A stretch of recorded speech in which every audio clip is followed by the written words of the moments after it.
Kick your feet up and relax for the next 2 hours, but not if you're driving. It's a terrible advice. Real Kyper and Bourne here for the next 2 hours as we kick it off in the Leaf Hour. Nick Kypreos, Justin Bourne, Sammy McKee, Derek Brandeo, Jen Rolnick. We are live on Sportsnet 590 The Fan, Sportsnet 360, and Sportsnet Plus. The Toronto Maple Leafs erase an early deficit to win their third in a row over the Nashville Predators. JB, another game, maybe a consecutive game where we could have said the old Leafs would have found a way to lose this one. That's exactly how I feel about last night. That's a game I'm so familiar with them getting rid of a point or two somehow. They got the 2 points. I mean, at the end of the day, if you're them, you don't really care how it happened. Well, maybe you care a little bit, but they got 2 points. So we'll start the day off with a standing O for that. Sammy, 82 of these, right? Maybe it's just a little funk that they're going through where they're not showing their best yet. Yeah. I don't know if that's how I felt about that game. I thought it was pretty boring for sure. I don't think they necessarily played badly through 40 minutes. I think the whole... Do you think they played goodly? I think the whole difference with this team, with this coaching staff, and much of the reason that I was starting to get excited yesterday before Kyper slapped me across the face was that last night is a way more patient defensive effort than they ever gave under Sheldon Keefe. There would have been so many more risks taken. They would have been pushing for offense, pushing the puck. And, what did the Predators have? 11, 12 shots after 2 periods? They weren't getting chances. Mm-hmm. It was just a low-event game that the Leafs found a way to win. I don't think – it wasn't exciting. I don't think they played great, but they were patient. They looked well-coached. That's what I thought. Okay, for the record, I kind of brushed you a little bit. It wasn't like one of those internet slap Those contests. slap fights? Those slap fights. Whose idea was that?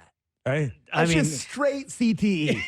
The CTE championships live on It's gotta be ESPN. fake. No, It's there's not. no way we're allowing people to slap people like that in today's world. And I saw one of the grand prizes for one of these events was like $5,000 for the winner. $5,000. Yeah. Doesn't cover your hospital bill. And that's for the winner.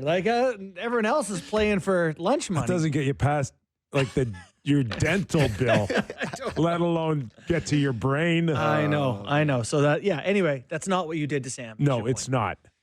Gentle dismissal. To Sammy's point, they look, how do I phrase this? They look comfortable when things aren't going well.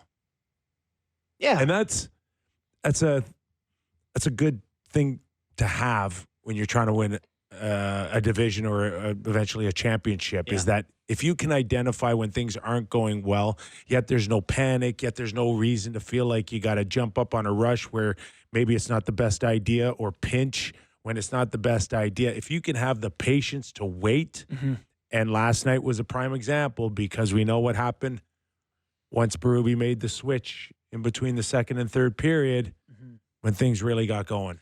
Yeah, to your guys' point, at 5-on-5, the Predators only had 6 rushes over the entire course of the game. That's just you're down a goal. You don't have to open the floodgates and start to take a ton of chances. Like the Leafs, do they have it in them to do it? Probably, and I don't know how much of this is personnel, but yeah, they remained patient. They hung in there, and, the elite players did the elite player things. You get your win. Woll was good again. Very good. As you know, I like to bring up the state-controlled media, the B-Leaf or whatever it's called. They actually had a clip of the second intermission as opposed to the end of the game address, which is rare for them. They usually put out the end of game thing where he goes in and does this, good job, Stoley, whatever he says. Yeah. But he was in that thing. He was like, yeah, I know. Just stick with it. Stay patient. Keep check. I don't know. I just see the clips of this guy and they're putting out the best stuff. But it just feels like the way he communicates is so straightforward. Propaganda's working. It is. But I like the way he communicates. Yeah. It's straightforward. It's simple. Let's go to our first Kyper's Clipper of the show on Berube's thoughts last night. Clip 1. So Jake McKee okay to go tonight? No. Oh, He's out. That's from yesterday. what happened? He seemed. Just not feeling right. No Not McKee. feeling good enough to play. So he will not play tonight. Did you submit all the clips? No, listen, I put in today's clips. our boy Derek is away. We have another guy in today. Okay. And he just, listen, there's a lot of clips in there from yesterday. Did I not? He made a mistake. I didn't put in the lineup. I forgot until right this second. So, no, you're good. You're good, Andrew. Don't worry. You know, it's rookie hazing So season. you're just like the Leafs, except you're not comfortable when you're not playing well. You're a mess. I'm fine. I'm totally fine. I think Andrew's probably worried, but I'm fine. You're fine. I'm totally fine. So do we have the overview of the game now, Andrew? Clip 1.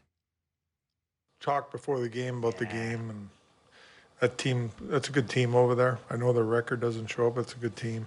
And it's going to be a tight game. I knew that. And I thought our guys stuck with it and didn't open it up and played good defense. And third period, we started to attack a little bit more. And you know, power play got us a big goal. Okay, we went heavy on Nashville yesterday, but Ruby's a little wrong. They aren't a good team. And their record shows it. Yeah. It is reflected in their play. They can't produce a thing. They're not dangerous. That's not a very good hockey team. No. No, they're quite bad.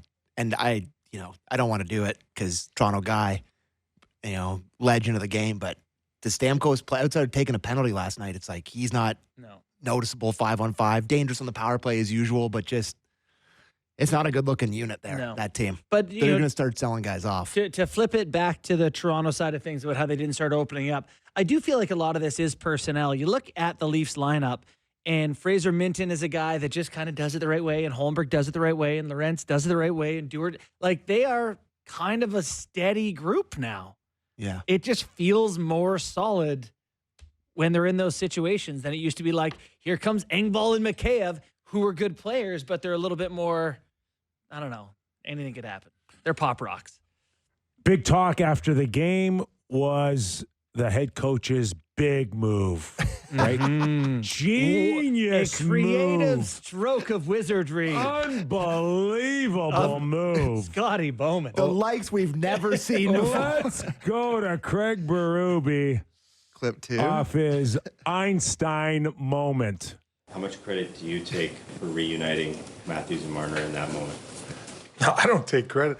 I mean, late in the second period, there wasn't much going on, so I thought I'd move a couple of guys around and see if we can get something going. I think it was 5 minutes to go in the second when I moved them, and then I just stuck with it in the third, and they went, got a couple opportunities and capitalized on them.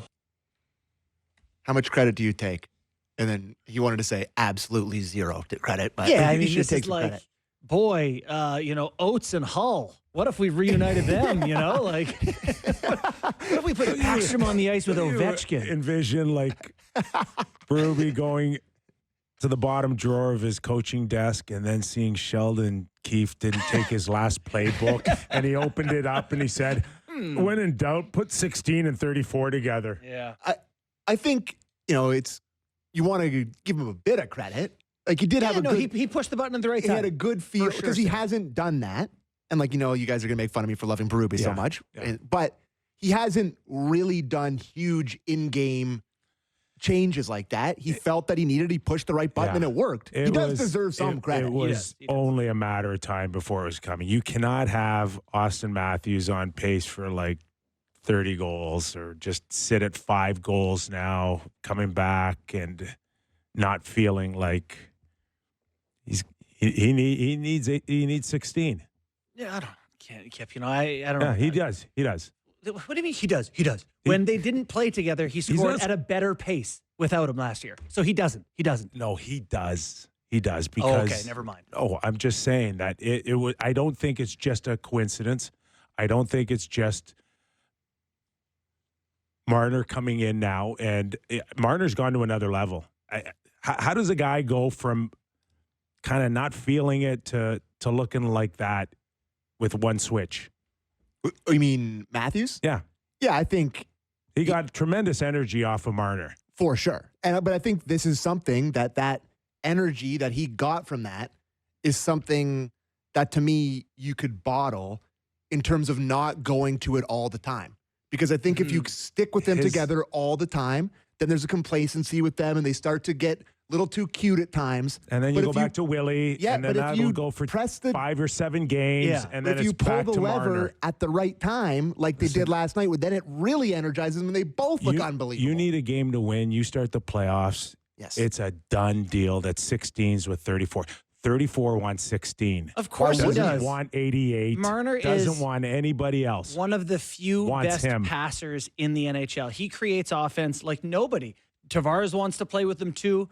It's a matter of what's best for your He's team. number 1 in the league right now in that creating slot chances as our stat guy. Yeah.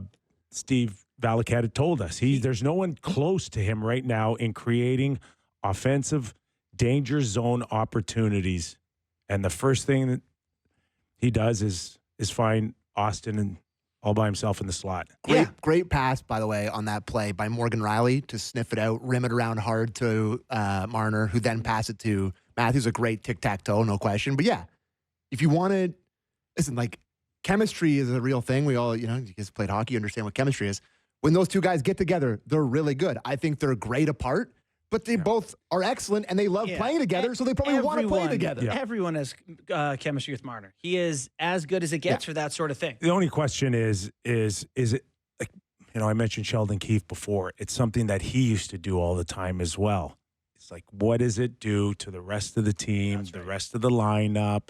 And does John get a little lost right now again, or can he find that magic that he just had for 3 weeks with Marner and McMahon and just carry it over to a follow-up line right now? Kind of didn't get mentioned on the show because they were winning so much, but Tavares didn't score a 5-on-5 goal till last game, going back to October. Like, it had been a good run for him where he wasn't that hot. So, I don't know. I do worry about losing Tavares in the shuffle because Marner does help him get better looks. So, yeah, it's a matter of what gives your team but you do think of like the Oilers. When they need it. It's McDavid and Draisaitl together. It's, you put your best guys out there. That's just the sport, right? Yeah, I think, if we're going into Friday night, right, they play the Caps tomorrow, I would imagine that they start together. I think you click like that in a game, you're just going to end up leaving, right? You probably have to go back to it.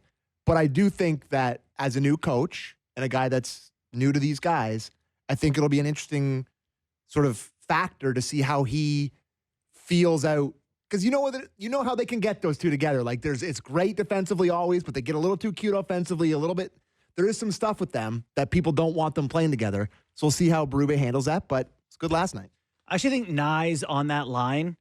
That, to me, outside of whoever you put with Leon and Connor, that's the best line maybe in the NHL. Like, Nye's is the perfect fit as someone who cleans up garbage when they create things. And I went back and watched all Nye's goals for a package I'm doing for TV tonight, and it's mostly Marner and Matthews doing nasty things, and Nye's skating in being like, donk. Yeah. It's a pretty good spot for him. Well, it might be for the first time since Marner and Matthews have been on the team or together all these years that they've finally locked in a left winger. You want to go down the list of left wingers for these guys? Been long. Like Malgin.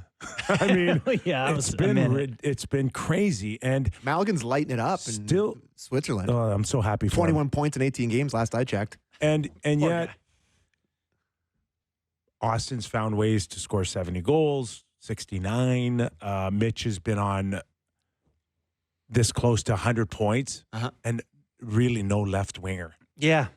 Like, think about it this for a could be second. the thing that changes things for that line. I do Think think about it. that's, and they're also, they're, as much as we like to get excited about young players, it takes some time for guys to find that level of having seen playoffs and the experience. These guys are peak right now. They're the best they're ever going to be. This is it. This is it? Well, probably. I don't think there's years better than this he's for their right. prime. 27 years. Okay, but it'll be like this for a little while, like a couple more years. Yeah, you maybe? can have it for a bit, but I mean, it's not going to be 30 is just- over, right? the This is line just going stops fast, The boys. line stops going up. It's just going a lot faster than I expected. But that's life. You got 36 months. At 30, they're done. Oh my God. At the very least, you're on the plateau.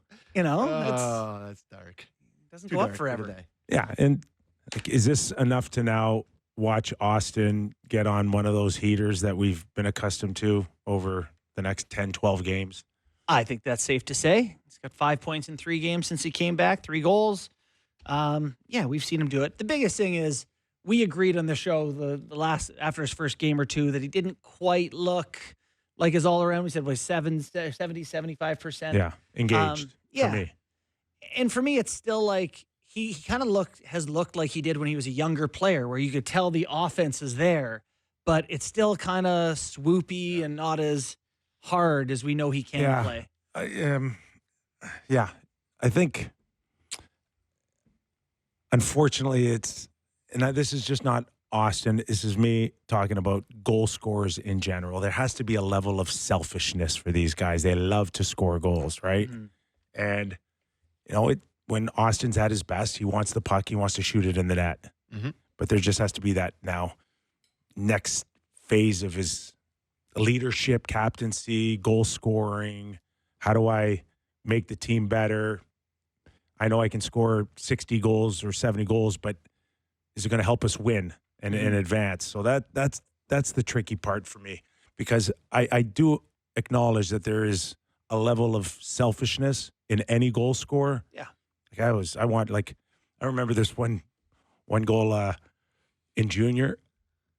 The puck was slowly crossing the goal line, and if I left it alone, Still I would have think gone. Keith Osborne would have gone in. I stuffed it in. But you know what? You know what? You should. Not Right? until it's in. I know. Put it over the line regardless. I know. But, and then Yeah, I got razzed a little Of bit. course, you more. remember the guy. Like, what way did Keith Osborne shoot, Kip? Right. Okay. Right winger. 12th overall pick, St. Louis Blues. Yeah. Played with me and Dave McElwain. Well, that's Good player. you watched like last night. Tavares in an all-out sprint down the ice I to don't get. think I've seen him faster. And Oh it's my like God, that was it's the 3-2 funniest at thing. 2 seconds up. Cookie. And it's like, but at the same time, you get it. It's I like, get it. go get your cookie. I want- It's I a want- hard I game. want it. Go get Yeah. a freebie. It is. If I had to nitpick, Yeah. I know Austin and I think even Mitch got caught out for the last 2 minutes of the game. Mm-hmm. Okay, too long, but there was an icing involved. They got a timeout. I get it. Leave him out there. But 3-2, puck starts to come out, and I think Tavares had it over the blue line, could bank it off the wall, gain the red line. Probably his safest bet was to get it to Mitch Marner up front. Austin with the one big beaver tap slap. You want a hat trick? Wants a hat trick. Yeah. No, I mean, not there. You're Not just there. talking about robbing a goal from Keith I Osborne, know, bud. He wanted a patty. But that's the fine line I'm talking about. I get Sam, that's the fine line. He missed it. It's an icing. Thank goodness the next face-off, Nashville, I think even Stammer, who didn't have a great game, just fires it out on a bad pass. Yep. And, the game's over. But if that's Vegas, if that's another team that's better or a little stronger, might have ended up a different game. Let's listen to finish. what Berube had to say on Matthews. Clip 5 there, get his thoughts. I thought tonight was his best game. I know he scored, but to me, he had his legs more tonight. Skated. I thought he, had his legs better and skated better and, capitalized on his opportunities that he got, which is important. That's what he does. But overall, it's coming. It's coming, You didn't think he was very good Who? to start the game? Who? Matthews? Yeah. I thought he was a little quieter offensively, but I think Simmer did a great job. They did a pack coming out of the second intermission where, you do take for granted how good he is in his own zone. And, you're still going to get that from him, blocking shots, digging pucks out along the boards. I think he was a little bit – he rung one off the post in the first period off a great pass from Willie from behind the net. I think he's still at about probably 80, 85%. I don't think he's at 100%. But, you get a couple puck on your stick in the slot and you're Auston Matthews, they're probably going to go in the back of the net. So, he has 3 goals since he's returned, and we've talked about he can't do anything. Not quite finding it, but it is good. This would be a nice time for him to get feeling good considering how much hockey they play coming up. So this would be the right time, and Marner can cash some of that in. They can run some numbers up here over the softer schedule too, even though it's busy. This has to be.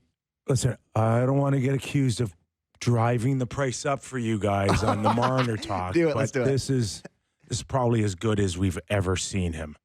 No doubt about it. This stretch. Yeah. He's been dominant. I don't know if that's true. Like He's been good. I think that's recency bias. Like he's always had these stretches over regular seasons where he's been unbelievable. Like when he had a 27 point or how many But game it's points also streak? coming off of carrying the team for 3 weeks that Auston wasn't on. That's sure. never really. We've never really seen it like that. But he's and been I really- agree with you. Yeah. All of it. Like he's quietly done all the great things that we're seeing today, but it just seems like it's shining a little brighter right now. I think it's because, I mean, and you get named to Team Canada, and it just feels like everybody's pretty impressed with how amazing he's been. But I think we do this a lot in November, December, January, where we talk about how unbelievable he is. I agree. He is in his prime right now. He's undeniably great. One of the best. Sounds like let's wait till we get to the playoffs. No, I've said to you 100 times, plug your nose and sign the damn contract. Just do it. I've said that a million times. But like, I think we've had these conversations about him in the regular season a million times. Like But to Kip's point, playing good drives the price up. Remember like William top 5 in the Nylander league, on his and Nylander was red hot when his contract negotiations were going on, and we used to come on the show all the time and be like, we even had Tree Living on, I think, and we're like, what are you going to pay him, Brad? We had the general manager of the Leafs on our show. Did we not? We once got a guess. I don't remember that. That magnitude from the Leafs. But anyway, like he's playing great at a time when he's talking money. Good for him. Where do you guys want to go? You want to go on Minton, the standings? Where do you want to go? I mean, the Minton love affair with Craig Berube is pretty funny. Like, he really loves this guy. You know, like the movie trope of like the big ogre who like loves a little cat. Like there's like a mice and men or whatever. Like I feel like this is Minton and Berube. Like he's found his like special thing that he loves, which is great. We have multiple clips of him talking about Minton. Like he went on about Minton. He compared Minton to his work ethic and everything to John Tavares at one point earlier. He's like John Tavares. You know, but we'll go with the first one of elevating Minton, clip 6. I thought he was get some chances, around the net, shot pucks. Just liked his positioning, his poise out there, all that. So just put him to the wing, and when I switched those lines up, and he was solid for me tonight, all around. Finished with 7 hits, 5 shots. He's poised out there. He doesn't panic. He's always in the right spot. So. He bought me a beautiful lunch. Yes. I like his haircut. He delivers, food to, underprivileged children. Like, what else? What else from him? Well, he's setting them up that they're going to get healthy, and So I don't want to lose them. That's what's going on. Well, I'm getting choked up thinking about him like Craig Berube. But this is clip 9. This is from today. They talked about it more, and bear with the audio here. They decided instead of having the media availability under a fan, they decided to do it right beside a crossbar. But here is clip 9, please, Andrew. Would be the automatic guy to send down, given he doesn't need waivers. But is he making that more difficult if you guys are all healthy? Or No, definitely. I mean, if he can help us, I want him here. That's how I look at it. I mean, he's the type of player that we like a lot. Yeah, Okay. Yeah. Don't take away my teddy bear. Is it harder to send him down? Yes, it is. I'm sure Brett Treliving and Brendan Shanahan will take that in a heavy consideration, Mm-hmm. but if it may cost you some depth, i.e. losing someone in the waiver wire, then they still might have some hard decisions to make. Yeah, like as much as, I have been hard on Pontus Holmberg, which, by the way, has purely been because he is not offensively capable of playing with Mitch Marner. Yeah, that guy's getting claimed. For sure. Absolutely getting claimed. He's a very good, I'll pump the brakes there. He's an NHL player. He's a extremely fine hockey player. Yeah. Fine. Nick Robertson has not scored. I don't see a world where he clears waivers either. No chance. Not a chance he clears waivers. That's it. So it starts to get like Grabankin can go first. Mm-hmm. Is Steve still around? I don't think so, is he? No, he went back down. He wasn't waiver eligible, but it was like a 10-day. There's like a certain loophole that he fit into, so he went back down. Let me ask you, rather have Holmberg or Dewar? Dewar. I've liked Dewar. Probably Dewar. See, are we more comfortable with Dewar playing center than Holmberg? Yeah. I like that fourth line, having him out there and he seems responsible. I don't know. He just hammered somebody last night. I just like a bigger, heavier body. It's fair. He's not very big at all. He does have a 10-goal NHL season. How? I We need to study that one. I'm going to go back and watch them all. But anyways, it's I don't think Max Domi's ready to play this weekend, but he's getting close. Yeah, who else is getting close too? Patches. Pacioretty. He's ahead of schedule. Like you think in the next week or two? Well, I do. Do we know when he went on the IR and when he's eligible to come off of it? No, but we could figure that out, I'm sure. sure. 10 games? When's Yarncroc eligible? See? No, we're not even mentioning his name? Well, he got surgery here. All right, well, let Sam look that up. Yeah. Why don't we listen to the last Berube on Minton, then we'll be done with him, which is clip. No, you done with Minton? You had enough? Okay, let's go. All right, clip 10, Minton on playing the wing. Minton. Yeah, I think centermen in general can go to the wing. I don't think it's a big change, I had Robbie Thomas as a young 18-year-old, or maybe he's 19 in St. Louis, and I played him on wing most of the year.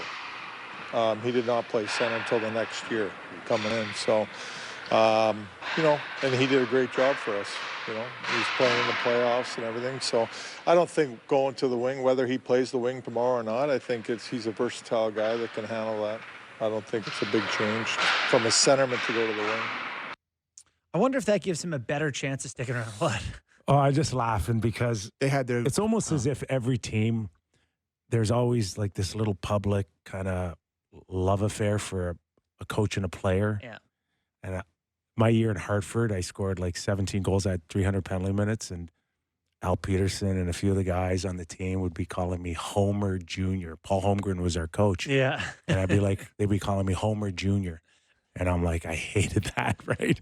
And Not then- a bad spot to and be then- when the coach and then, loves you, though. I know a few years ago when Babcock was around, he had the big love affair for Zach Hyman because Zach was on riding shotgun with Absolutely. Auston and all the top centermen. And I think Matt Martin always gave it to him as being Babcock's son. Yeah. Right? Yeah. So it's like, What did they say about Kerfoot and Keefe? I You think that was Keith's favorite guy? don't know. mean, I didn't get, I didn't get that sense. What? He would put him in the top 6 100 times. Like, They didn't have anyone. Flex We did Seal. more for Flex Seal than anybody. I guess. Okay. I guess. But you're right. anyways, maybe that's now Berube and Minton. Yeah.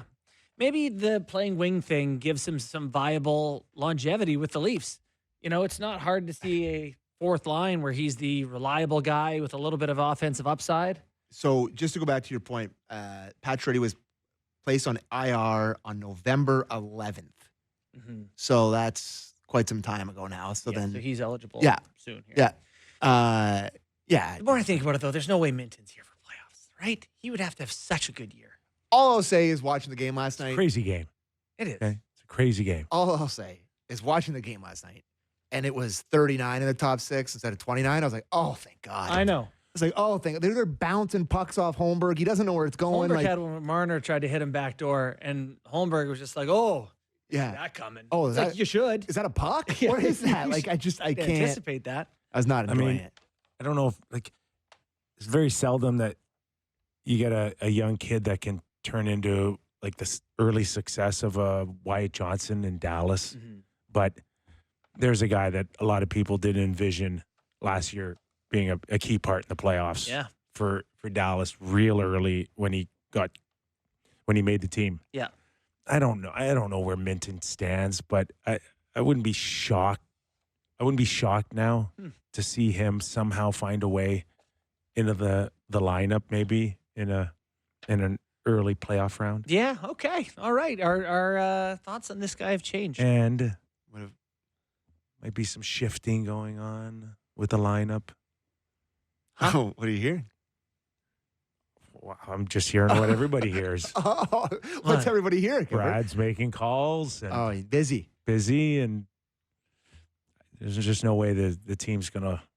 This team that we saw last night will be the team in April. Yeah. Right. It's gonna. Is it going to be the some team in pieces. January? Is the question.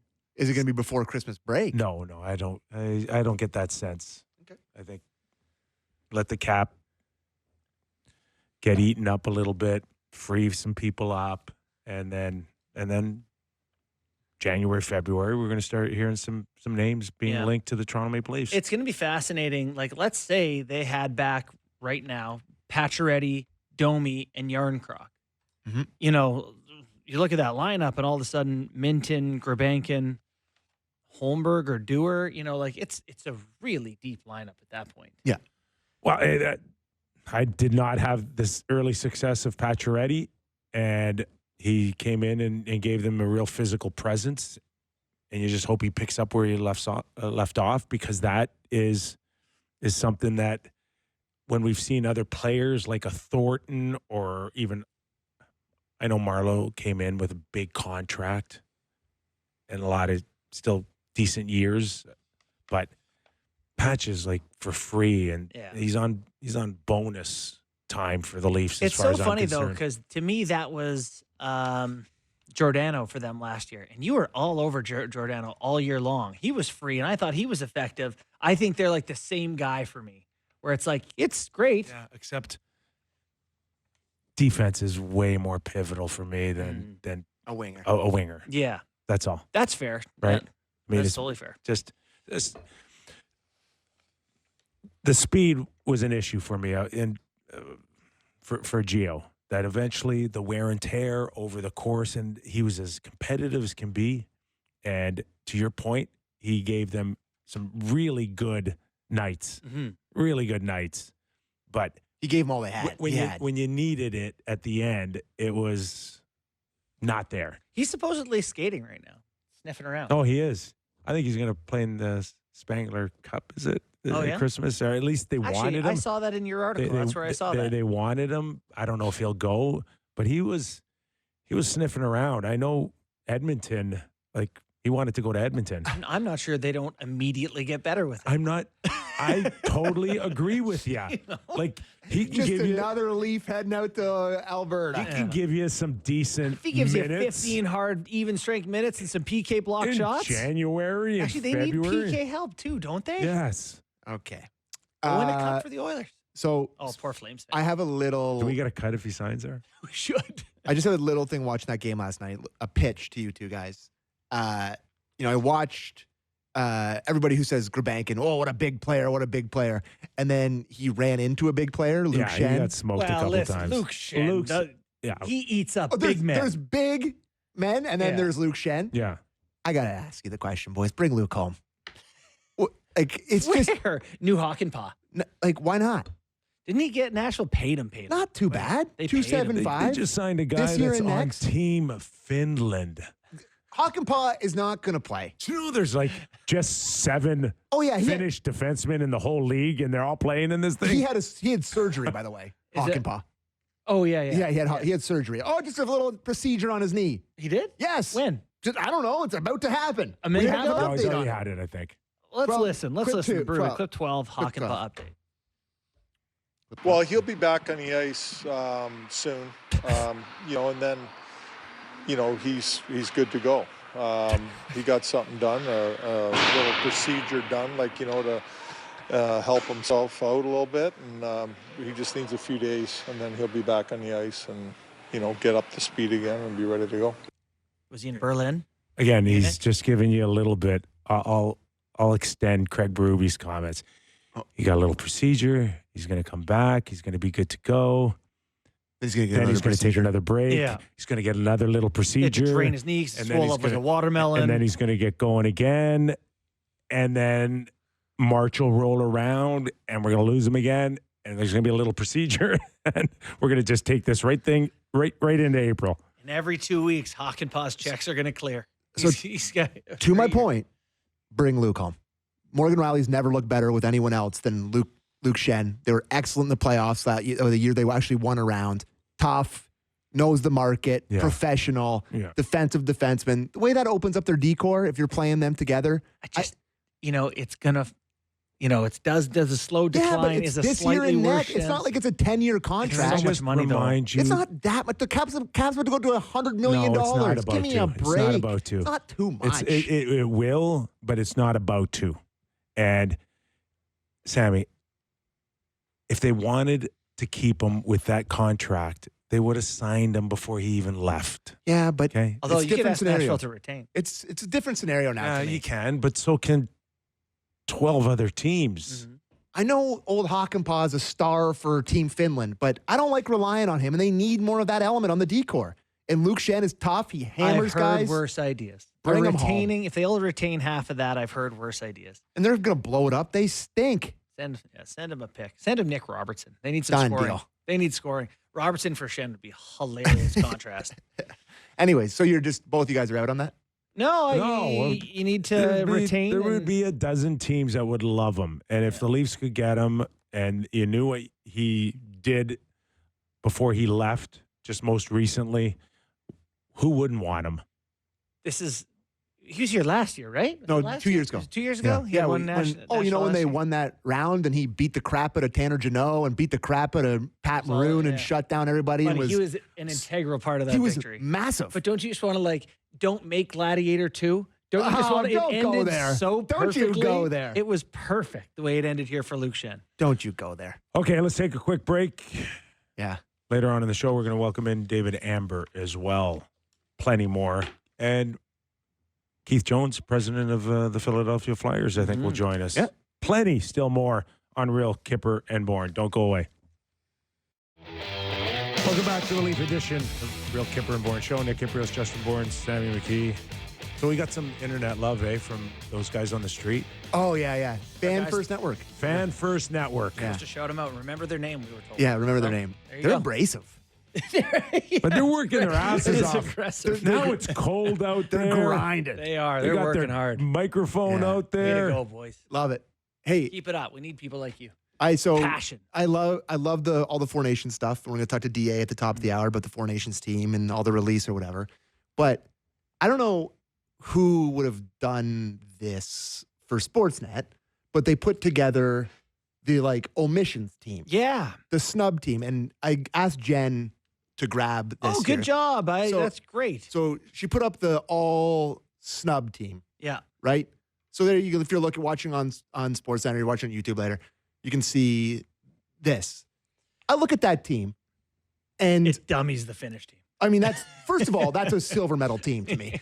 Secondly, I completely understand the John Tavares not on Team One, not a Team Canada guy, Yeah. at this point of his career. But whoever put this together, give your head a shake. No Tavares in there Okay, bothers you. are no you Morgan kidding Riley me? Stop either. it for a second.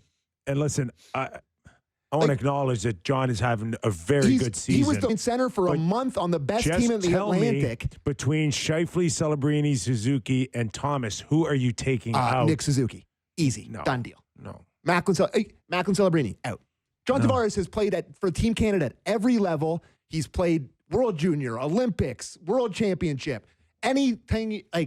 Sorry, he's on the team. If he's playing wing, sorry, Matt Duchene, yeah. you're gone. Sorry, whoever put this together, shame on you. It's tough. No, it's not. It's just the window has passed. No, And it unfortunately has passed for Stamkos too, guys. Okay? It's just the window is gone. I disagree. I think that this is obviously not. This is a moot point, and it doesn't matter. But to me, John Tavares has been so beaten down by people like me. Don't get me wrong. I've been in the camp where But he was like the highest, second highest. Where's he been beaten down? no, He's it's by like- people saying that he isn't. No, Sam's right. What are you talking we're hard on him. They literally stripped the C off of him this year. He's but taken he a was lot not of crap. a great captain. Anyways, what I'm saying is he has gone from overrated to totally underappreciated. It's happened overnight here. Yeah. And but they're putting together a 12 forward omission, and John Tavares, who played first line center for a team that's leading the Atlantic Division and is a point per game, can't get on the omissions list. Point a Give me a game. break. Hey, Point a game. Give me a I like break. this energy. Point a No, game. I'm not Mr. John Tavares. I'll criticize him as much as anybody, but I was blown away by that. Yeah. Sorry. Didn't help. Morgan that Riley he should was be the on there, captain too. of the World Championship team. They didn't medal. I know. Okay? They almost lost to didn't meddle. Germany. I know, but he wouldn't be the captain of the. He's not on A team. You're He's not even that close. upset that Morgan Riley's not on the He should be emissions on there list. too. Yeah. He should be on there too. Tanev and No, him. he hasn't been strong enough this season. Anyways, Morgan. my And colleagues Morgan have put that should be. together. I hope that Morgan not being named on Team Canada lights a fire under him. Yeah. Because I he's maintain got it's a lot hard to more- have a newborn. It is hard. And if when you're talking about the elite, the best of the best, and you're this much worse, it makes a difference. And it's hard. I saw an interview he did recently with, God, I'm so mad I can't remember who it was. But he said, like, Is it Cloak? no, it was an in-person one. But anyway, he said that, like, trying to get sleep's a struggle right now. It's a challenge. Anyways, life. I said, Everybody's been through it. Yeah. Yeah. Yeah. It's not new. It wasn't new, but that doesn't, neither is getting I'm punched not- in the face. Still sucks to get punched in the face. But you got to manage it and you got to overcome do. it. We just had Mark Messier talking about no excuses. Come on, just find a yeah, way. but that's not, Okay. I hate that because it's not an excuse. It's something he's dealing with, but it is a complicating factor. It makes things 1% harder for him to manage. He's not complaining about it. I'm But doing it for him. Many have found a way to manage it and be great. Yes. That's your job now to do that. He's not complaining. I'm saying it could be a difficulty and part of the reason he's 1% worse. So you're telling me John Tavares is one of the 26 best Canadian forwards in the league this year? I guess that's what I'm saying, Brooksy. That's crazy. We do. Oh, I also want to talk about Nylander. Did you guys have any thoughts last night on him? I've never seen him talk to the ref that much. He went full Kyle Lowry. His brother got scratched, and he's like, "I'm pissed. He I'm was gonna." all over the official last night in a way I've never seen him before. Thought it was a bad look. Just but frustrated. Like, Yeah, I think he was frustrated. why he's It's just not actually going in. he's having a good year. Is Yeah, he it's just not? not going in at the same rate it was earlier in the season. I think he came out of the gates pretty on fuego, and he just seemed really frustrated last night. ended up scoring. He did. He actually almost missed a wide open net on a great pass by Matthew Nyes. But even the thing that he was frustrated about, because it was that behind the net play, like on the first or second shift of the game, I didn't really think it was much of anything. It was No. kind of like they got tied up and he was People pissed on off. the internet thought he gave Nick Robertson a bit of a hairy eyeball. Well, yeah, he did. Which one? Did you see it? I did see it. Yeah. So it was a play where I saw it Yeah, he in just live. Tried to stick handle right to the net. Yeah, and he was And sitting there with his Willie stick on was the ice. off the post and Oh, thought yeah, maybe he could have slid the puck over, and then maybe Willie thought he could have a walk around the post for an opportunity, but I don't know. It's hard to tell sometimes on those things. It can be, but I think if he did give him a hairy eyeball or almost did, and he's talking to the official all night, you kind of feel like a guy who really wants it and just felt frustrated for whatever reason. And can I be honest about something? He should pass it to Willie. Yeah. Like if I'm, Well, that's not the first time when he should have passed it to Willie. Thinking of the 2-on-1 the other day. Yes. Yeah. are you the one With that's Willie opening up. Yeah. we do so? I think it was you that was talking about how Robertson. It's just like hockey to him is called Nick Robertson, Yeah. and it was never more evident. He last got his night. goal. Oh, yeah. No, it's just like he's so tunnel vision offensively. I actually wonder if, we've talked about, boy, 6 guys injured and he can't get it in the top 6. I wonder if part of the problem is, the top 6 guys going, I'm not playing with him, Yeah, Like I'm not. So if I give it to him, I'm never getting it back. Like I would rather not. Like it's like the anti-Marner situation where the puck's going to land on your stick in the sweet spot every time, or you're going to watch Robertson shoot it into a goalie's chest. Right. So, Yeah. Anyways, Nashville did manage to score the first goal, which was crazy, but that would have been a goal if Samsonov was in the net last year. We would have been like, click. I'm not even watching the rest of this game. Was it the shorthanded one you're talking about where Wall got a little piece of it? He made such a great save there. yeah. But the goal the first goal, the now first I see, goal. I see. Yeah. Like weirdest bounce you could ever see. weirdest. Oh, that one. Yeah, sorry. Yeah, the Marchessault one was insane. I don't even know. Like none of the replays showed how the puck got there for the longest time. I was trying to figure out what happened. That is the most bizarre bounce I think I've ever seen. And credit to Marchessault for skating to the goal. Like he picked it up immediately, But skated that's what on you're the goal. supposed to do. For sure. You but cannot give credit to somebody that's supposed to go to the net. he did it. But I mean, Yeah. like he shot it, it hits the end glass. skating into the blue paint isn't exactly what you're going to do. Calling Berube a genius last night for putting 34 and 16. You're supposed to go to the net, Sammy. That's what you're supposed to do. And he's making $6 million. Yeah. I thought it was a good play by him. Followed up it. Yes. And he batted it in out of midair, and it was pretty much their only good moment. Joseph Wall now 6-0-0 his last 6 starts. Mm-hmm. Can't go wrong. Pick a goalie on the Leafs to play. Can't go wrong. Kind of looking pretty good here. I imagine they'll both get in on the Friday and the Saturday of the back-to-back here. It's Friday, Saturday, right? Yep. Yeah. Washington on Friday night, and then Saturday night in Pittsburgh to play the all of a sudden red-hot Penguins. I think they've won 4 or 5 in a row here now, so they're getting hot. Oh, I watched them lose a 4-1 lead the other night to Florida like it was nothing. They won it in overtime. Good on them for the 2 points, but it wasn't pretty to hold on. You know, curious to see what the Penguins end up doing here. You know, the Penguins have beaten some good teams here in the last little bit. They beat the Canucks, who are good.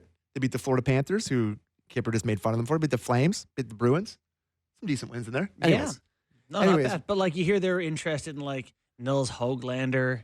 You know, that's the most dubious player of all time. You're going to go get another 5'10" guy who scores 20 goals. That'd be great. But they're trying to figure it out there. Mostly they just need goaltending like so many teams, right?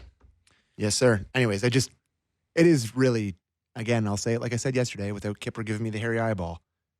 It's great. The Leafs goaltending is making me feel very different. Yeah. You know, it's just another night where, you know, it wasn't even his best night. Like, he made some great saves, but it's their standard is their standard of okay is so much higher than I'm used to seeing ever for Leafs goaltending. And I just think it's the one thing that stands out for me. It looks like it's never been easier.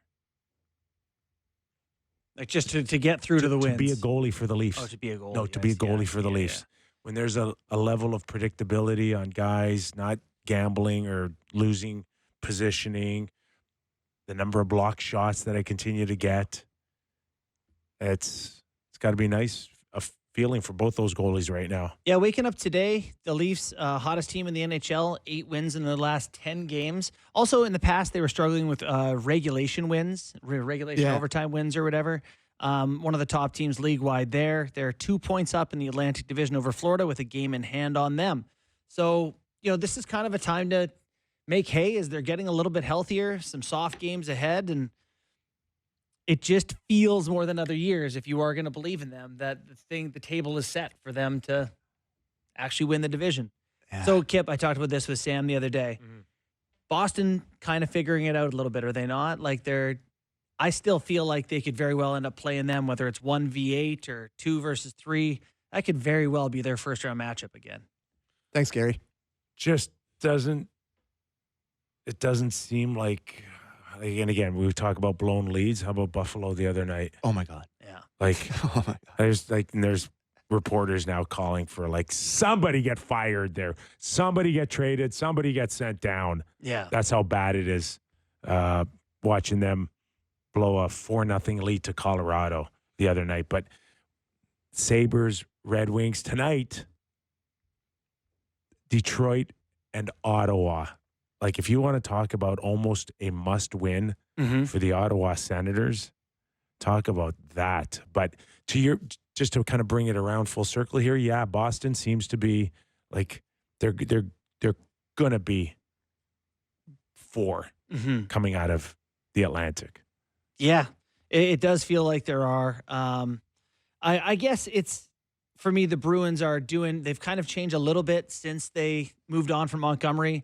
A little bit lower event, a little bit. I think they'll make goaltending a little bit easier as a team. And then, you know, if you get into a playoff series with them, they're still going to have Swayman who can get hot. They're still going to have McAvoy and Pasternak. And, you know, got to slay the dragon sometimes to get to the bottom four teams in the Atlantic by points percentage: Buffalo, Detroit, Ottawa, Montreal. Okay, your Atlantic Division. Fast Leaf Hour. We're not even halfway through. We got National next. David Amber, studio host, Hockey Night in Canada, NHL Network on Sportsnet, is next. Stick around. Coast to coast on Real Kyper and Bourne. This is the National Hour live on Sportsnet 650 in Vancouver and Sportsnet 960 in Calgary. This hour of Real Kyper and Bourne brought to you by Bet365. Nick Kypreos, Justin Bourne, Sammy McKee. In a few minutes, we'll welcome in. No, not a few minutes. Is he there? Yeah, he's there already. He doesn't even let me say in a few minutes. I feel so bad about burying my colleague. My guilty conscience is killing me. And now I feel awful. For what? For the last block? For the last block, yeah, feeling awful. Let's welcome in David Amber with his beautiful fireplace in the background. Cozy. On the Zoom call for all of those that can see him. And if not, let me describe it to you. Chestnuts roasting on an open fire. David, how are you? Fellas? Good. Was Sam burying me a minute ago? Was he? No. He was burying, and the snubs list that we showed on Sportsnet, which isn't a real team. It was a hypothetical, and he was very upset about it. Yeah, I just don't know how Tavares is in one of the snubs. It's absurd. He's having a great year.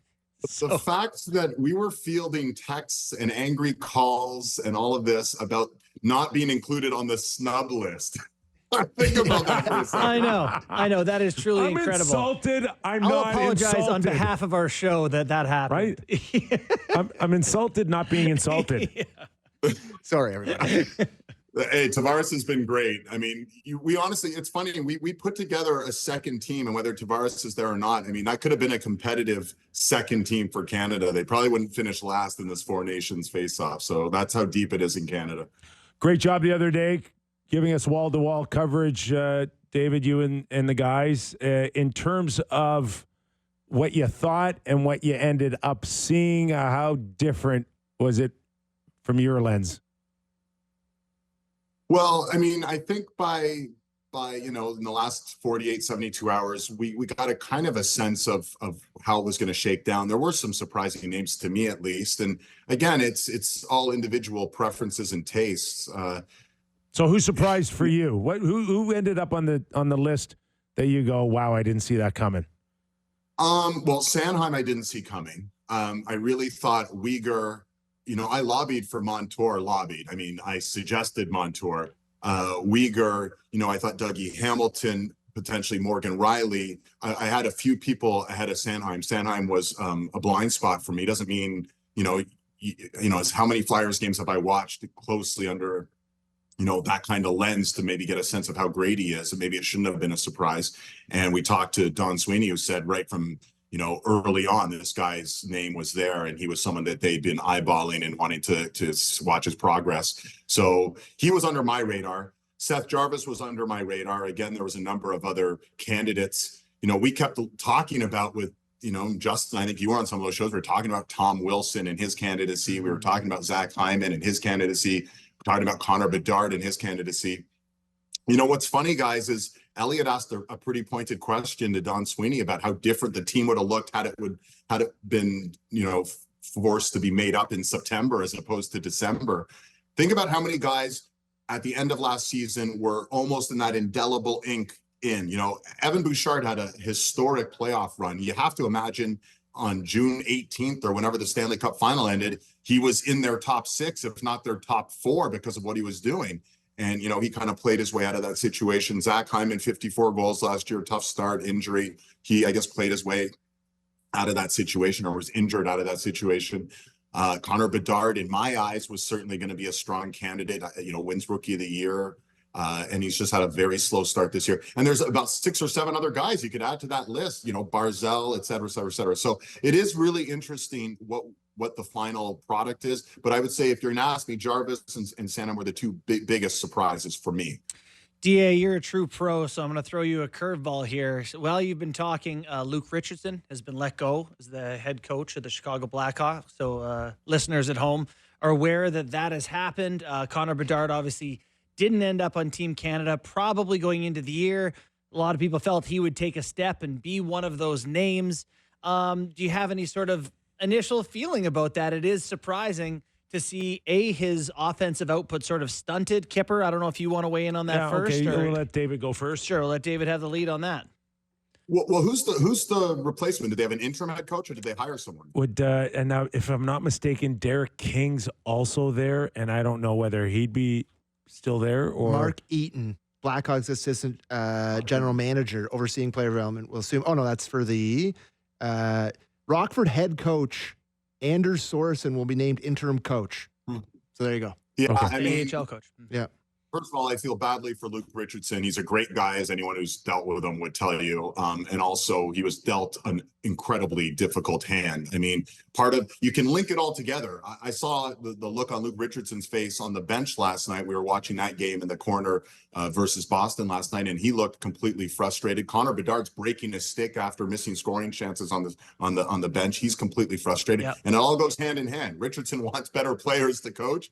Bedard wants better teammates to play with. Kyle Davidson, he's now kind of used his bullet with Richardson, and he needs to address that. The personnel there just isn't a personnel that's not going to finish near the bottom of the NHL, whether you have Connor Bedard or not.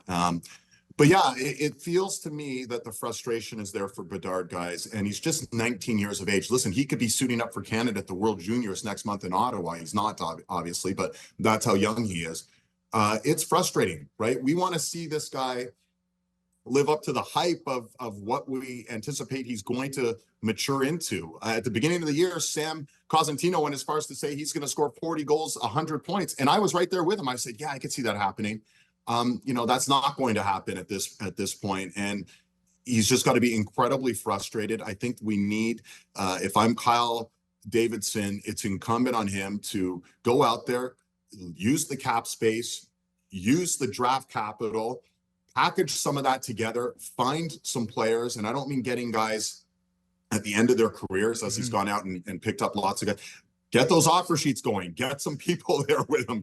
Like, start to build this thing, and you can't sit there on an island, right? Sidney Crosby came in with Malkin. McDavid had Draisaitl. Matthews came in to Marner and Nylander. Like, it's hard. Bedard is on an island comparatively to these other elite players that have come in. Jack Eichel might have been the most similar situation, and look how that went in Buffalo, right? Yep. And I know it was encouraged by the neck injury, but my point being, you have this superstar sitting there on an island. You got to insulate them, and that's got to be the first mandate there for the Chicago Blackhawks moving forward, in my opinion. Yeah. We're talking to David Amber, host of Hockey Night in Canada, NHL on Sportsnet. So this question to you, David, goes hand in hand with what's going on in Chicago and Team Canada. But where would Connor Bedard be today if Chicago didn't trade Brandon Hagel? At the time, it was a ton of picks to Tampa Bay, which, when you don't really know about a player too much, it looks pretty good. But, my God, wouldn't Connor Bedard have loved to have started the season with a guy like Brandon Hagel today? 26? And now is one of the stars for Team Canada. Yeah, that's a great point. And they also drafted Levshunov second overall and left, Demidov, Seneca, Ginla. And those guys aren't making impacts in the NHL this year, but at least there's that maybe great blue chip prospect forward right there to ride shotgun with Bedard. It looks like they're on their way to getting another high draft pick, and maybe that will be one of these talented young forwards we think that are going to go 1, 2, and 3 in the draft. So, yeah, that's a great question. And hindsight's 2020, and Hagel's one of those guys. He's been under the radar, certainly for me. And we're going to see him in that huge spotlight at the Four Nations, and maybe that'll be a bit of an international coming out party for Brandon Hagel. But he's been incredibly serviceable. You can understand why. What did they give up? I think first, second, third, fourth, fifth, whatever it was. They gave up a whole pile of draft picks. And Julian Brisebois has always made a point of saying, if I can identify a player and I think he's ready and can contribute, we don't know what's going to happen with draft picks. Draft picks are a crapshoot, and I love that philosophy, right? As a fan of a team, you'd go, yeah, like that's the mentality you want. And I guess in this case, the Blackhawks seemingly didn't get the return or gave up something with a much greater upside than they maybe had imagined in Brandon Hagel. Yeah, I mean, he was young, he was cheap. You understand why they had to give up as much as they did. All right, let's we'll get into analysis on that further. Let's go back to the Team Canada selections, which I think Seth Jarvis probably raised the most eyeballs. Looking at the forward group, a fourth line of Bennett, Cirelli, Konechny is a scrappy group. Seems to be they looked for that like Canadian hockey identity of competitiveness and even physical play, but not from big guys necessarily. That is my one concern. I'd love to hear what you guys think about this. You look at the American forward group, 9 of the players are over 6'1", I think the forward group, or 6 feet. 9 of their players are over 200 pounds in their forward group for the U.S. There's only 3 players on the Canadian forward group listed at over 200 pounds. So that's a little bit of a concern to me. Like, I love the skill set. I love the offensive abilities. I love the versatility. You know, Reinhart can kill penalties. Konechny's a great penalty killer. Marner's a great penalty killer. You know, John Cooper was on our show and saying we weren't just taking the top 20 scores. We're finding guys to identify in roles, a minute up with the game on the line, a minute left with the game on the line, a minute to go. You need a goal. We have players that can fit those roles. Big face-off on the right side, big face-off on the left side. I get that. But size can be an issue. We have a huge defense core, which is great, and a very good puck-moving and smart defense core for Canada, which I think is going to be the key and why I'm picking them to win the tournament. But up front, I do wonder, you know, Hagel, Marner, Konechny. I don't have the list in front Jarvis of me. too, yeah. Jarvis, you know, 5'10", a lot of guys, you know, adequate size, some would say undersized, and collectively as a group, I was hoping Tom Wilson was going to be there. I really was. Just still maybe. You think? Yeah, and that's the thing. And that was an interesting thing. Don Sweeney did say to us, look, there's a taxi squad essentially of guys, and I don't know who's been tapped. You know, hey, hold off before you go to Costa Rica or, you know, Virgin Islands or whatever. Hold off for a minute because, you know, potentially between now and February 12th, you're going to get the call if there's some injuries or, you know, in the case of JT Miller in the U.S., if he's not prepared to come back because he's on personal leave, whatever the case may be. So we might see Tom Wilson. We might see some bigger forwards. But that is one thing when they leave off Wilson, Lafreniere, and a few other of these bigger, you know, physically capable forwards. That was one question mark for me. As far as center ice is concerned, and let's face it, we're only really focusing on Canada versus the USA, but when it's all said and done here, right? But when we're talking about sheer power, like how do you not give McDavid, McKinnon, and Crosby, and we'll see, you know, Cirelli or who fits into that fourth, you know, Braden Point, but big edge to Canada over Matthews, Hughes, maybe Eichel, Dylan Larkin. No? Am I wrong on this?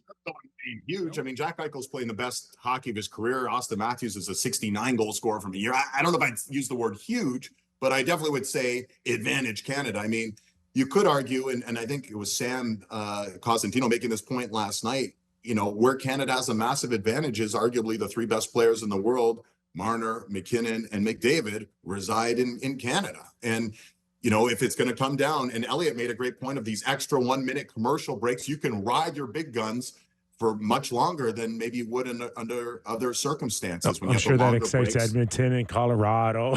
What's that?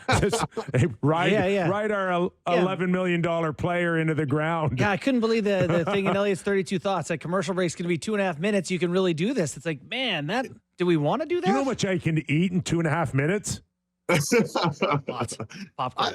I don't know, guys. So I listen, Eichel, I mean, who was the list you just had on the U.S.? Eichel, Matthews, Larkin, and Hughes. I mean, that's a pretty formidable group. But I love the experience of Canada. I love the versatility of Canada. And I love the high-end talent on Canada. It's power, guys. Power in the middle.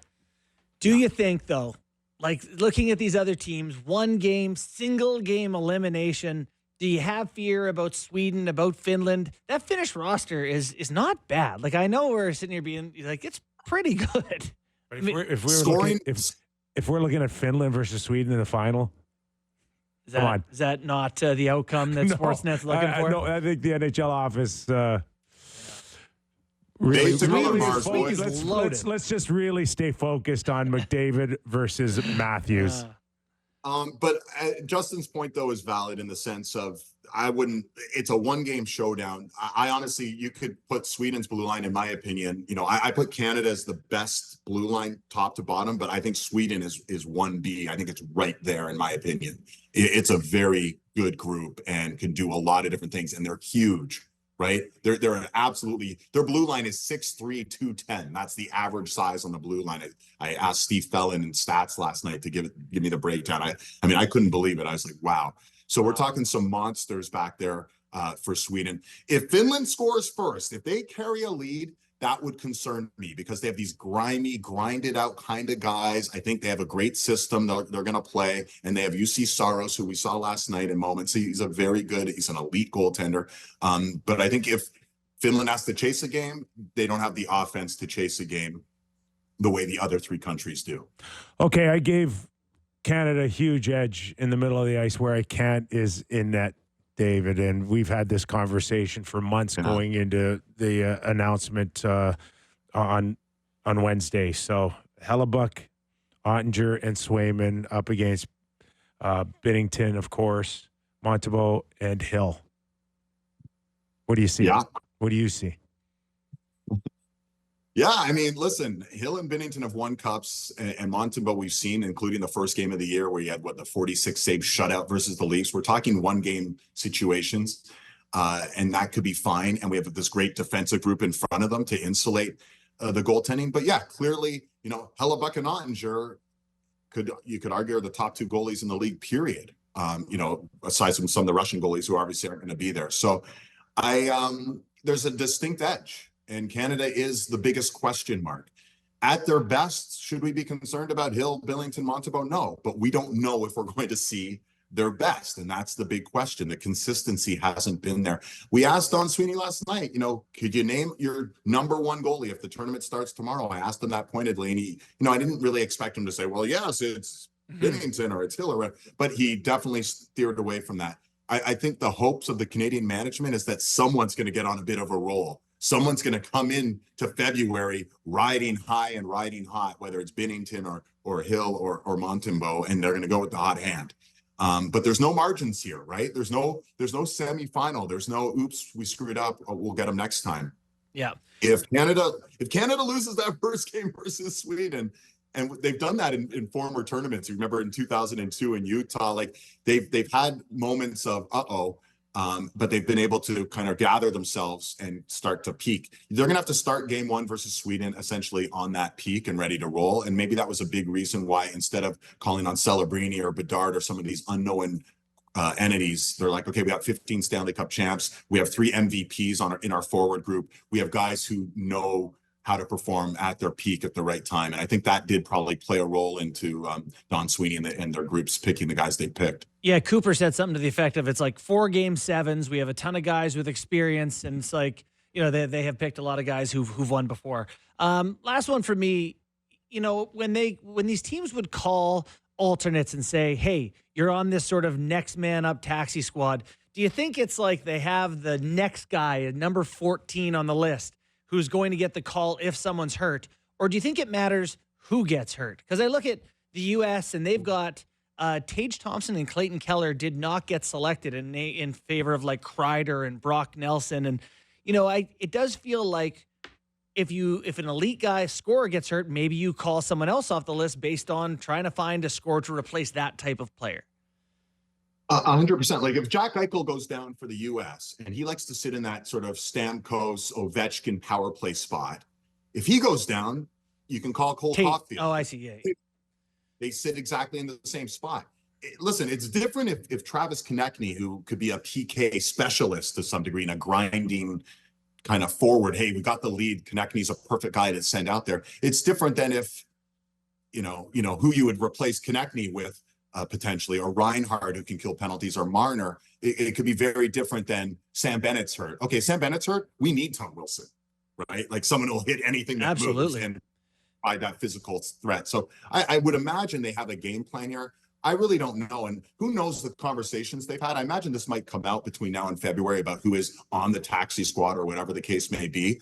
And I'm sure when you go to Celebrini or Bedard, guys who aren't married, who don't have kids, it's an easier conversation to say, hey, we might call on you. Okay. Then, like Petrangelo's on the team, but he's got 3 kids or whatever, or Morgan Riley. Morgan Riley might be a good example to still want to go because he's got a young little one. But if you had like an 8-year-old and you're going to go to Disney World, you don't want to pull the shoot on that last minute, So there's lots of different factors there.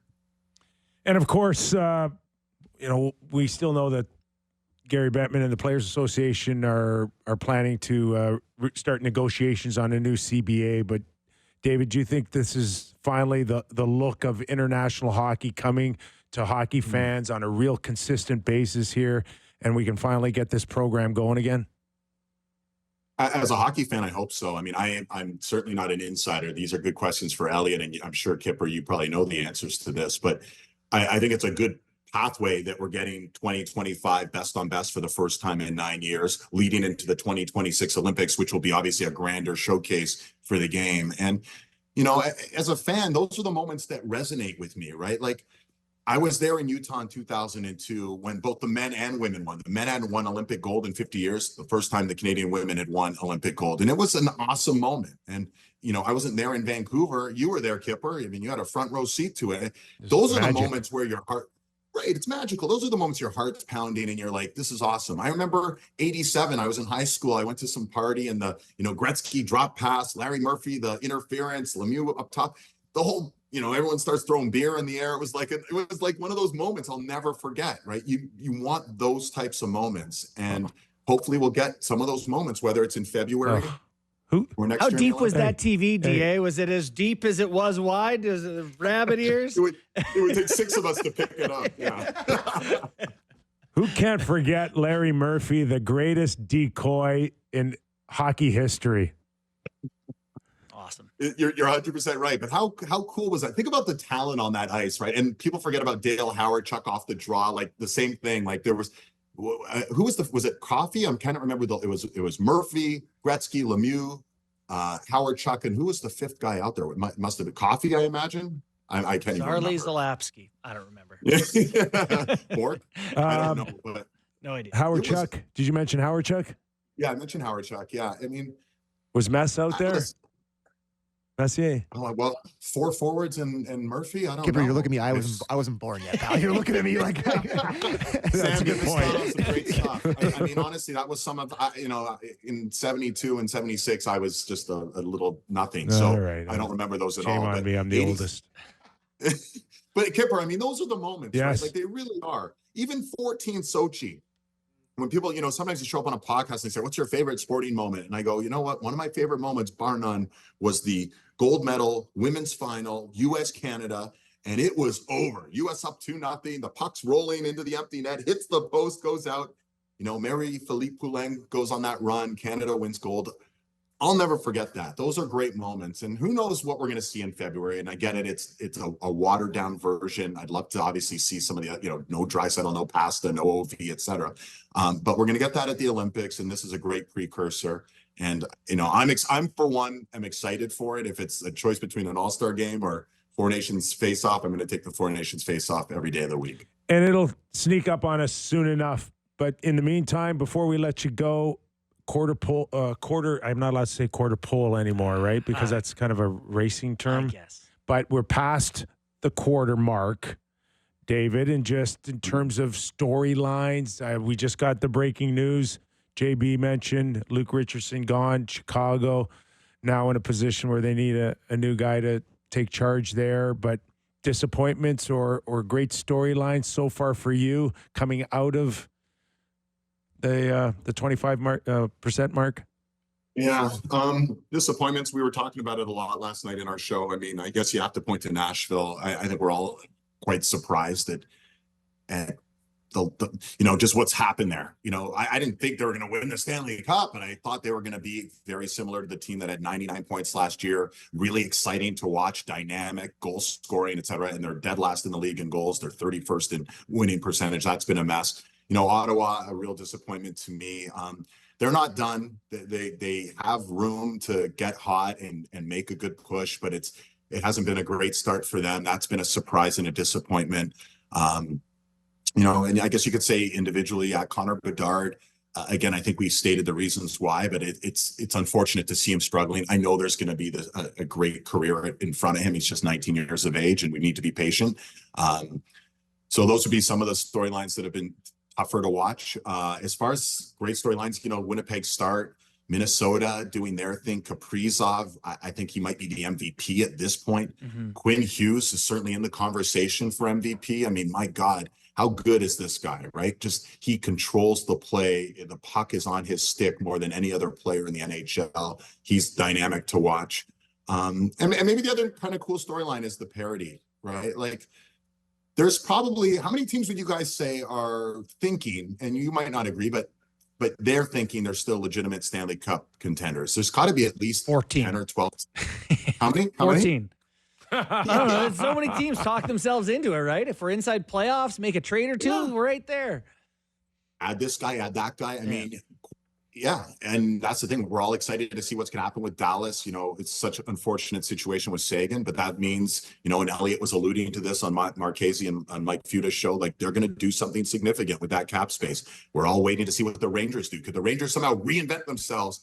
I mean, Kyper, you were there in '94 when they won the cup. They had that blockbuster deal right before they won the cup, right? Like, who's to say there's not going to be another crazy big deal that somehow puts them over the top? So it's interesting. There's still probably 12, 13, 14 teams maybe that are thinking they're Stanley Cup contenders, legit championship contenders. And to me, that's pretty cool. David, great stuff as always when you come on our show. We'll let you go back to your fireplace. Enjoy roasting those marshmallows tonight. And we'll talk again real soon, pal. We're going to see our Leafs regional schedule is beefing up in the next 3 weeks. We'll be seeing a lot of each other. Really? So Looking forward to it. Can you bring some food on those nights? Kyper, you've got like hookups all across the city. You put some food in. Kyper's not paid for a meal or a car. I know. Since he was like 16. That's unbelievable. He is DA from Hockey Night in Canada. Sportsnet. See you guys. Thanks for having me on. David Amber. I once stuff. witnessed you get the biggest amount of Greek food I've ever seen. Yes. Across the city in rush hour during All-Star Weekend, delivered to a hotel lobby. Yes. So I don't think you should be asking anybody for food. You just get it yourself. Oh, that was good. It was good. It was really good. Oh, we ate like we were going to the chair. We should go because we have Keith Jones coming up. Oh, we do. Yeah, right. Remember that? And we have Such game a good time. producer. And we got to go. We got game time. Plus, I got to do a read. So we got to go. Yeah. Hit the break. Outside we'll do it of- all after. like using yesterday's clips. Yeah, it's pretty good. You've had a heck of a day. Oh, thanks. I just buried all my colleagues and I still guilty conscience. Okay, let's go. We'll listen to these messages and we'll return with the president of the Philadelphia Flyers, Keith Jones. Just a reminder, this hour of Real Kyper and Bourne brought to you by Bet365. Nick Kypreos, Justin Bourne, Sammy McKee. Let's welcome in Keith Jones, president of hockey operations for the Philadelphia Flyers. Philadelphia Flyers are 7-3. Got a key contest tonight against the Stanley Cup champions, Florida Panthers. Let's welcome him in, Keith Jones. Jonesy, how are you, pal? I'm doing well, boys. How's everything going there? We're good. We're good. You know, I mean, every night I don't get a stick in the teeth, and you know, no one's running me. No one wants to beat me up, Jonesy. We're good, pal.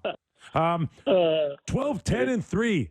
Right where you thought you'd be, or you know, everybody wants to be better, but realistically, your thoughts so far coming through the first quarter of the season?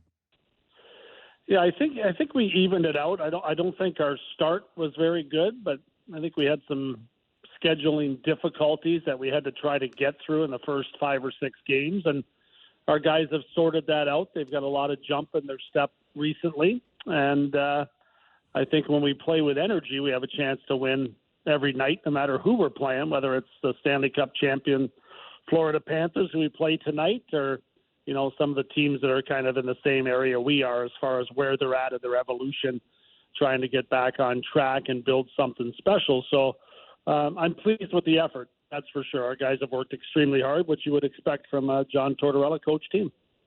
Yeah, so Jonesy, as you guys try to build back to the Stanley Cup contenders that you want to be, what tent poles have you found that you guys are going to be able to build with here?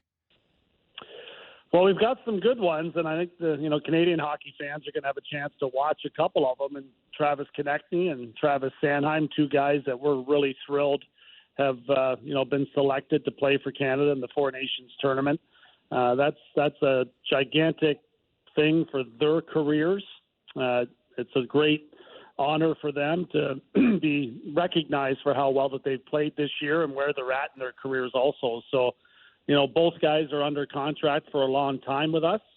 We're happy about that, and then we're thrilled that they're going to be, considered world-class players. And that's something that, obviously you can't have enough of players like that. Rasmus Ristolainen also will be playing for Finland, and he's had a very strong season for us as well. So there's a lot of good, solid pieces. Obviously, Michkov is the one that most people are going to, focus on.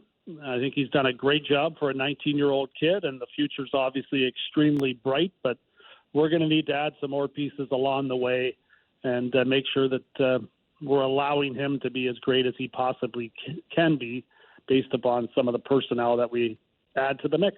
We're talking to Keith Jones, president of hockey operations for the Philadelphia Flyers. You mentioned Michkov, and unfortunately we won't see him in February's Four Nations face-off, but he is one of those key guys for you guys moving forward here. And just, Jonesy, I get people want to be really excited, especially people in Philadelphia Flyers, but I kind of got caught off guard a little bit when they started comparing him to being the next Eric Lindros or having that effect on your community. And what goes through your mind when you start hearing that, or even Tortorella's mind? And how do you temper that? And how do you kind of make sure that it doesn't get too ahead of the kid? And is that where Tortorella comes in with tough love and maybe had a lot to do with a couple of healthy scratches? It's a balancing act for sure, but I do think it's an advantage that he actually doesn't speak a whole lot of English, because he's not hearing the Lindros comparisons, that's for sure. He's able to just go about doing his thing, but he plans on being a great player, I can tell you that. He has all the attributes that you would want. He has the mind. He has the mindset. He's got the skill set. And so there's a whole lot that's, behind why our fans are as excited about him as they are. But, he is a winger. He's not a centerman. He's going to need some, top-notch centermen around him in order to get him to his full potential. But the excitement is real. They do love him here. And there's such a high percentage of the sales as far as our merchandise goes that are based upon, things that are associated with Matvei Michkov. So there is some substance behind that type of excitement. The fans are kind of putting their money where their mouth is. They do, but there's high expectations that could be something that could, stunt a player, but I don't think it's going to in his case. He seems to be able to take all that. Jonesy, what have Canadian hockey fans not been aware of when it comes to Travis Sanheim? I think his selection, probably more even than Konechny's, caught them off guard. What have we been missing in his development to the player he is today here? Well, his skating is off the charts, and you can't watch a Flyers game, especially from upstairs, and not come away from the game thinking that he's one of the elite skaters in the game, both going up the ice and then getting back into position. His strength is what's probably come the most, and his will. It's not often you see a player kind of in the middle part of their career develop, the inner drive to play the game physically, to do all the little things that may have not been that present in his game early on in his career. He's done all of those things. Penalty killing is outstanding. Willingness to block shots is there. And now the willingness to clear the crease is there also. And that's something that wasn't there in Travis's game going back a couple of years ago. So he deserves a ton of credit for, putting the work in, both in the gym and on the ice, in order to make himself a better player. And he's reaping the rewards of that. And I think the Canadians are going to also be the benefactor of that, because he is a top-notch talent in the game today. So, Keith, if your team can kind of hang in there and be in a position of possibly making the playoffs, does that change the way you feel about going into the last part of the season? They have a ton of picks, trade deadline? No, it doesn't. It doesn't change it. We're not going to be adding. We'll be subtracting. And much like we did last year when we traded Sean Walker, and to the Avalanche and we're able to pick up a first-round pick in return, that we'll be in the same boat. We've been clear about that. Our players, are terrific in making sure they stay focused on the job at hand, their job, that is, and that's to go out and try to win every game. But we are not in a position where we're ready to be a Stanley Cup contending team yet, and we'll continue to do everything we can to make our future a lot brighter. So we're going to battle. Our team will work. We'll try to win every night, but at the same time, we're not losing sight of where we need to get to in order to be a team that can consistently try to compete for the Stanley Cup. As long as the truth serum has not worn off, who are you trading? Whoever we get the most for. We're open to a lot of ideas. I can tell you that, Kip. There's no doubt. But we appreciate everything that our players do for us. And I think Danny's been pretty clear, that the players will dictate, where we're at in as far as where we think we're going to get to and how we're going to get there. And I can't rule out any individual player on our team not being a part of that future. I mean, there's a lot of players that still have a lot that I believe they can offer and improve upon, and they'll get every opportunity to do that. I can guarantee you that. 7-3-0, and winners of 3 in a row here. Hey, Torts must be in fantastic moods these days. He's funny, Kyper. Sometimes when you're playing poorly, he's in a great mood, and sometimes when you're winning, he's not. You don't know what you're going to get. That's for sure. He keeps everybody on their toes, which I think you guys would appreciate from playing. I think it's a pretty cool thing when you've got a veteran coach that knows how to push the buttons, has consistently done that throughout his career, and is honest about it. And I think our players are, reaping some of the benefits of playing for a coach like John Tortorella. Been fun to watch so far, Jonesy. Thanks for your time, man. Good luck against the champs tonight, Florida. Yeah, appreciate it, buddy. Thanks a lot, Kyper, Borny. Take care, guys. Thanks, Jonesy. That's Keith Jones. Hey, wow. You guys saw, I wasn't on camera. My jaw literally dropped. What's going on this week? Waddell is it told us every insider thing to the Jackets. We got him on. You're doing great. You got picks. If you could make playoffs, would you add? And he was like, no, we're not doing that. It's like that. This ain't our year. Did he forget he's on air? I don't know. I love that guy. It's funny. Miss him in media. He used to be one of our go-to guys. In the first couple years of our show, we'd have him on all the time. He's good to talk about anything. Great storyteller. One of the best guys. We got him a good job. Yeah, that's what we did. You actually hear his cadence, though, the way he answers questions. Yeah. He's still well-versed in the media side. We lost all our favorite. We lost Talk. Yeah. We Claude Julien coaches now. We love using Claude Julien. There's just so many guys that we got jobs. Too bad. I got a couple reads for you, boys. I think you know what the first one is. Who wants to win a bunch of cash while doing the best thing this holiday season? Us. Got to stop asking us. We do. Okay. It's Sportsnet 590 The Fans 50-50 fortune supporting food for kids. Here's what you need to know. We've created a 50-50 lottery where the more money we raise, the more kids we can feed in the GTA, and the more you can win.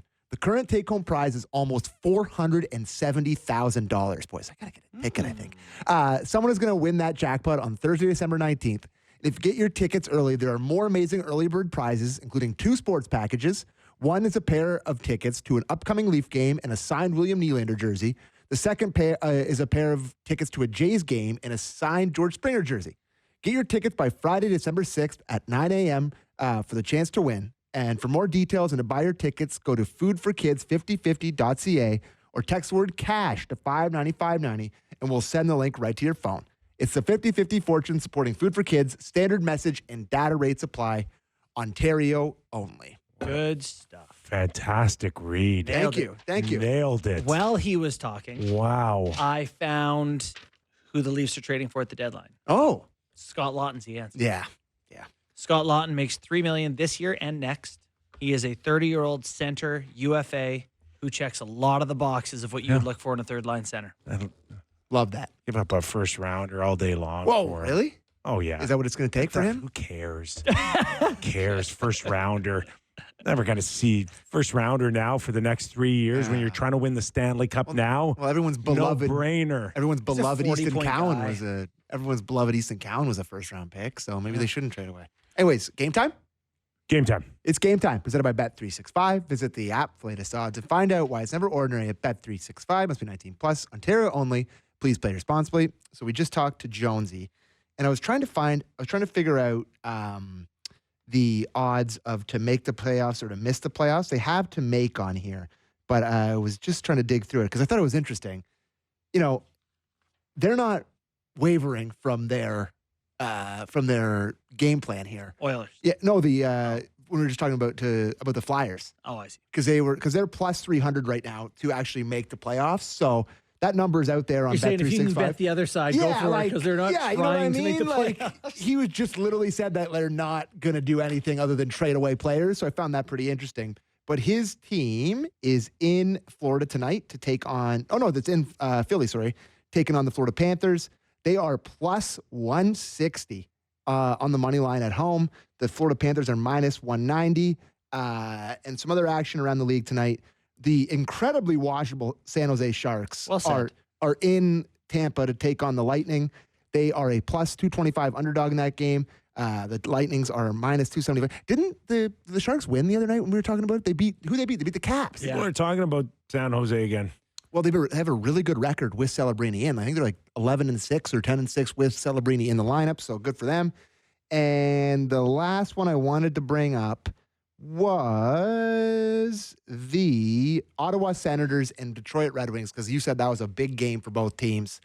The Ottawa Senators, minus 185. 185. Yeah, on home ice against the Detroit Red Wings. I guess I'd have done 105. I guess Bet365 realizes how big a game it is for them, too. That's a huge number. I would stay away from that, but wouldn't mind the over in that game at minus 125. We had an over hit yesterday with the Boston Bruins and the Chicago Blackhawks went over, so maybe another over in Detroit and Ottawa at minus 125 over 6 goals. But if Ottawa loses tonight, it's already over. it's over. No, it's already over. And then what? It's already over. It's over. That was game time, presented by Bet365. Visit the app for latest odds and find out why it's never ordinary at Bet365. Must be 19 plus. Ontario only. Please play responsibly.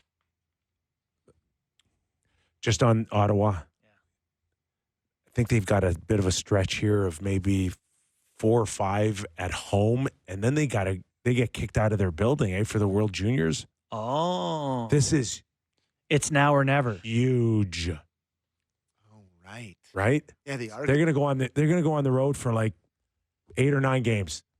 So they have, over this stretch, the out-of-playoffs Red Wings, out-of-playoffs Preds, out-of-playoff Islanders, out-of-playoff Ducks, Carolina, and the Penguins. And then they're on the road for the foreseeable future. Seattle, Calgary, Vancouver, Edmonton, Winnipeg, Minnesota, Dallas, St. Louis, Detroit. Those are all road games? Yes. It's like they're doing the Marley's Royal Winter Fair trip here. Like, they're gone. Yep. Also, I went to the Royal Winter Fair. I'm like, how the hell do they clean up this place?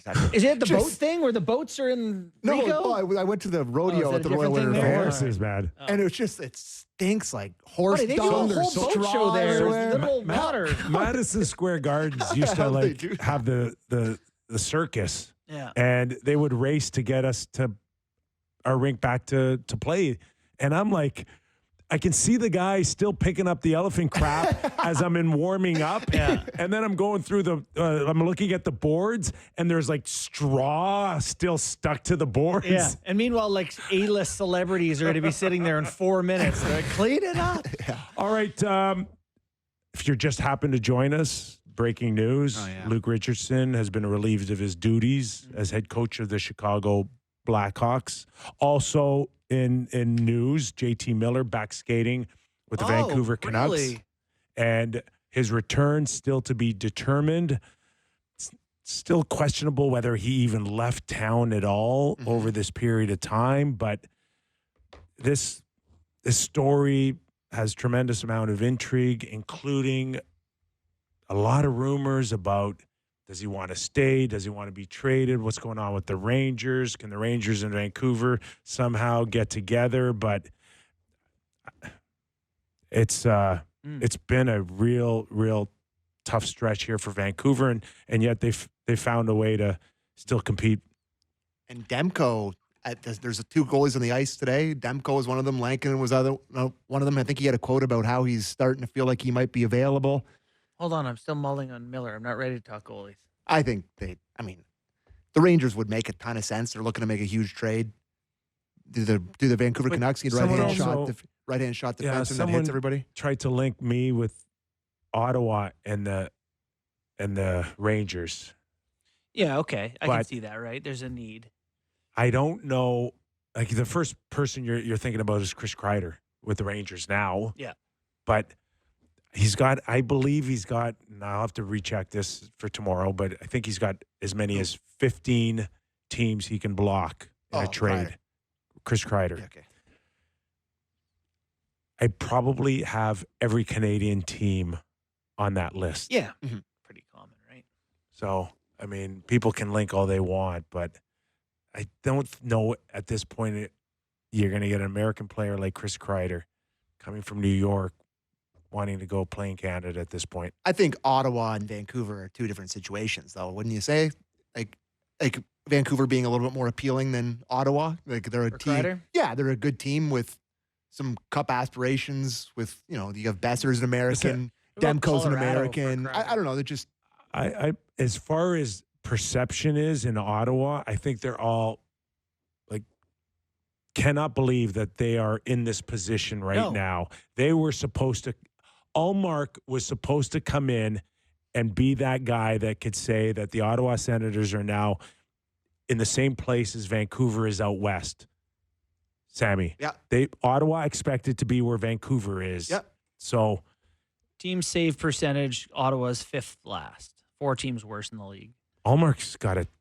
You better win this game, or else, but it's just high stakes early. It's just high stakes early for a guy that is making 8.25 to come in and be a difference maker, and has not been that guy as of yet. I think the pressure's on Steve Staios because you have a new coach. You can't fire Travis Green, a month and a half into the season here or whatever. But you can fire Staios. No, you can't fire Staios either. But it's like you can't let this team, who has a new owner, new building coming, new expectations, just go quietly into the night on the year after you sign a guy for $8 million to be your goalie. He's trying. Yeah, I really know. I believe he is. He's really trying to find something that could kind of shake it up in Ottawa. Just needs something. And just to your JT Miller conversation, he didn't skate with the team. He skated with a skills coach, so he was skating on his own or whatever. Yeah. So it wasn't with the team. But yeah, he's back skating and getting on the ice, getting ready to rock. So I don't know. Good. The Luke Richardson thing is interesting. Do you think if Bedard had his exact stats and they were winning, he would have got fired? Or do you think this is, or let's say they were still losing and Bedard had great stats? That's a better one. Would he still get fired? To me, it's about Bedard is the point I'm poorly making.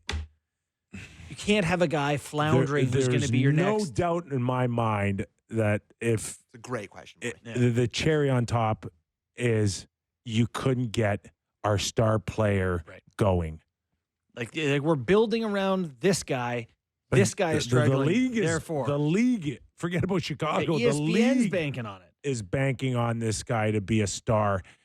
Can't have the first 20 games with 3 or 4 goals. The Hagel thing was a great point. And at the time, I would like to say, I thought it was stupid. What are you getting rid of young guys for? And I hear Kyle Davidson, the general manager in Chicago, is a really good guy, and you'd love to work for him. But is it Kyle Dubas all over again? Bad decisions, bad trades. That's all. And too much too soon, lack of experience.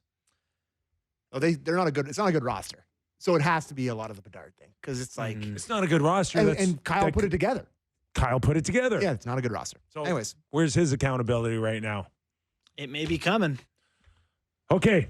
Good show, boys. Great job today, guys. Our thanks to David Amber, joined us earlier, and the president of the Philadelphia Flyers, Keith Jones. 9 games, including 5 teams in Canada. I believe Alfie, tonight. Heatley, and Spezza are at the game tonight. Oh, yeah, the pizza line. Enjoy your games, and we're back tomorrow on Off the Rails Friday.